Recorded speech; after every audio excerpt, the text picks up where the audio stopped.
Well, the first I will say that maybe a few months ago, I will agree with you that it was a rumor. But today, it's no longer a rumor. It is real. It is the truth that I've decided to aspire, for an elected position, being to represent the good people of Aniocha, not local government of Delta State, in the Delta State House of Assembly. So the story is real. I have taken the decision, and I've given myself to offer service under that position. So it's no longer a rumor. It's very real. Well, you have you've already answered it for me indirectly. My father, Chief HMO BAADI, may so rest in peace, was a politician with a difference, and just like I was talking about our governor some time ago, he's a selfless man. He's my mentor. He taught me politics. He encouraged me to join politics, and he made me to believe that politics is a service. My father, I grew up to see my father as a politician, and I didn't see anything meaningful in terms of money that I could use in commensurate with the effort that my father put in politics. So he sees and he saw politics as a service to the people. He saw it as a means of contributing his quota towards the development of his environment, his locality. And that is the same mindset that I have, a leadership of selflessness, which we also have in some leaders in the same local government. And that is atypical. That is the message I keep telling people, that politics is a service. My father also taught me to respect people's opinion, even though the opinion does not suit your philosophy. But the truth is that it's their opinion. And he also demonstrated that when I was aspiring for this same position a few years ago, 2008, he said he was not going to support me. Everybody knows how much my father loves me. But he said, on principles, he told me, my son, in this equation, this is not the right time to come out, because there is no need starting a journey that you cannot finish. So by my permutation, I don't think the time is ripe. But because I respect people's opinion, because you are an adult, even though I'm your son, you are ready, you are free to run, but I will not support you. That is the kind of politician he was, and he didn't actually support me. And indeed, I got to the end, and I saw exactly what he saw from the beginning before I even started that journey. And honestly, I didn't begrudge him. It was after the aspiration that I bought him a car, because he has taught us to respect people's opinion. He doesn't begrudge people. I also try as much as I can. I don't have, yes, in every way you are, you must belong to a group or a certain position, a certain class of people. But that doesn't make another person that is not in that section inferior to you. I don't play that kind of politics. Everybody, as long as Aniocha North is concerned, we are one. I keep telling people that we were brothers first before we became politicians. So politicians should not destroy that principle of brotherhood. We should always remember that, first of all, we are brothers. We are all Aniocha North people. If for any reason, God forbid, something happened and politics stop, we are not going to call ourselves enemy again. So I try as much as I can to let everybody know that we may have political difference, but there will not be any animosity that will come out from such political difference. So that is the kind of politics I play, and that is also, my father motivated me to this, and God's willing also. That is one of the reasons why I'm running to this, to serve the people. To serve the people, to offer them direction, to offer them service, represent them well, speak out for them, speak out for their welfare, genuinely from my heart, without any self-aggrandizement or what I am going to get. The little that people know about me, maybe you, the reporter, can make inquiries. I'm a selfless person with a sense of modesty. I don't think that you must have it all or have everything full in the bag before you can remember that there is somebody there who have not eaten in the morning. That is not my kind of policy. I'd rather give you that 10 naira that I have, I'd rather share it into 2 or 3 and give to you. I wouldn't wait until I have it in millions. Because if you're not faithful in small, certainly when you get to that millions also, you will not. So I'm going to my watchword, my slogan, my motto in this political journey is selflessness and service. And I am saying it sincerely from my heart that I'm aspiring, and God's willing, if I win, I will offer them service. I am their rep, and being a rep means they are the ones sending me. So in my body language, in my words, in my action, it should depict the fact that I'm going there to represent the yearnings, the aspiration, the dreams of those people. And so the cardinal word that should be there is selflessness. So that is what it should be. First of all, the alias in your own word that you used in Anyocha North, it's a blessing. It's a blessing. It depends on how you look at it. You know, there's a philosopher that says you can see a cup to be half filled. You can also see a cup to be half empty. I see cup to be half filled. I don't see cups to be half empty.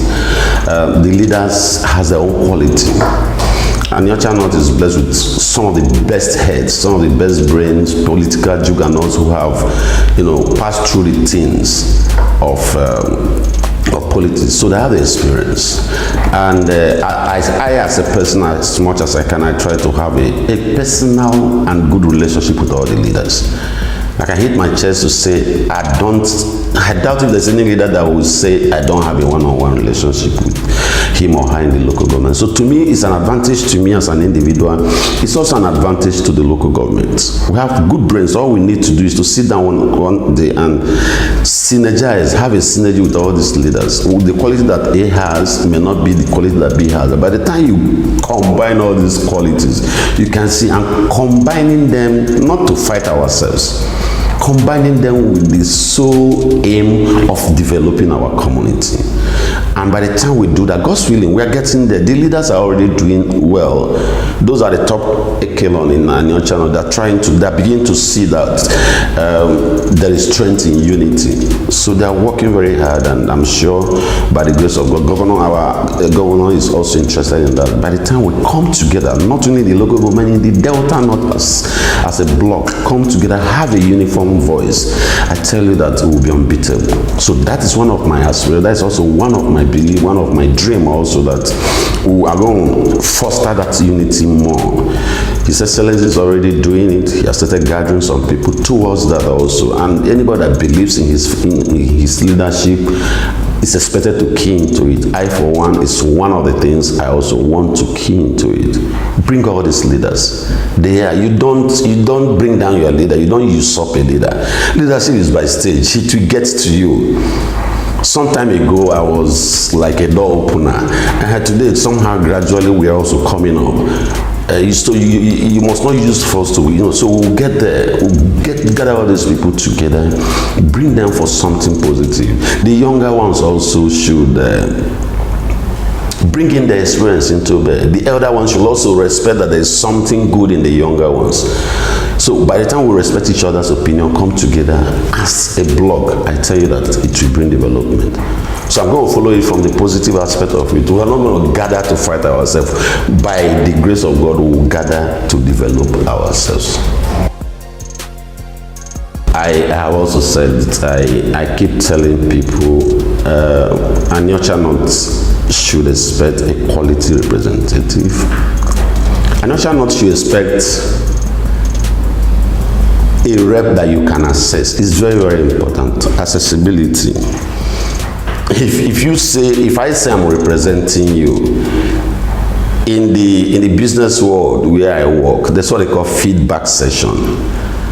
If you do something, other feedback session, or we call it AAR, after action review. You sit down, you drill a well, you sit down, you begin to talk about how that well was drilled, the hiccups, the challenges, you try to fix them. So first of all is that Political office holders should be accessible. They should be assessed. People should be able to assess them, to reach them, because you are representing them. So one of the cardinal things, because I mean, the little I know, House of Assembly does not award contracts. So if I can't give you contract and at the same time you cannot reach me, then I am giving this service to my people. You should be able to reach me. I should be able to listen to you. I should be able to know what your yearnings are. I should be able to offer advice, even if it's not in terms of money. If it's money, if I have it, I will give you. If it's in terms of development, the town should be able to tell me what they need, and I should be able to take it to the LGA in conjunction or in synergy with the leaders that are in government, that are relevant in government at a particular time, and work out how to bring development to the town. So that is exactly what they should expect. One is that I will be accessible. You can reach me. I don't even, in my personal life now, even on no calls, because I'm not registered in my phone. For years, for decades, I pick all calls. I maintain all relationships. I don't have an enemy. I keep telling you I don't have an enemy. And I also believe, and I want to say that politics is not going to end me anyway. It's not possible. Rather, it's going to give me more friends. So they're going to see a quality, accessible representative where we can talk together, we can reason together. I can visit you, we can talk. Town hall meetings is also important. You call a town hall meeting. You cannot know it all. Nobody is an embodiment of knowledge. Make consultations with the people, the stakeholders in the political terrain where you are representing.